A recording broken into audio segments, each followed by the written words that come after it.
Hey everyone, this is Hey everyone, this is KSJ with something new today. Okay, so I'm coming at you with these new air fryers. This is the PowerXL Air Fryer XL.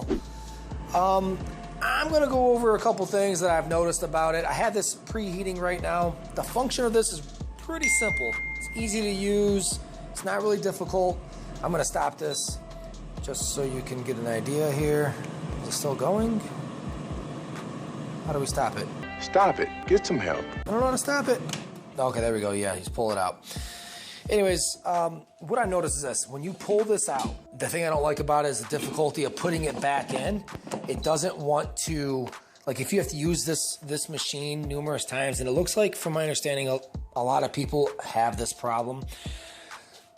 And I think it's because of the heat. So when you pull this out, you dump all your stuff out, so on and so forth. This will end up expanding to where it makes it very difficult to put back in once it's, there we go. Once it's pushed back in, it just makes it difficult to put it back in, basically. So if it's not aligned, then this will not come on at all.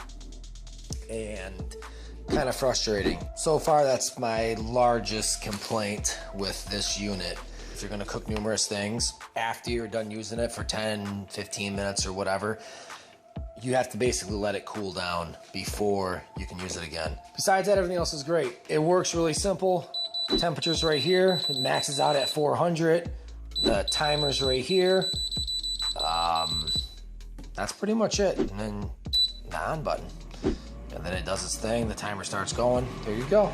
So that's about it. Just want to give you guys the only thing wrong with this particular one, I don't know if it's all of them, is whenever you pull this out, getting it back in there, so it ends up realigning, readjusting. Besides that, this thing is awesome.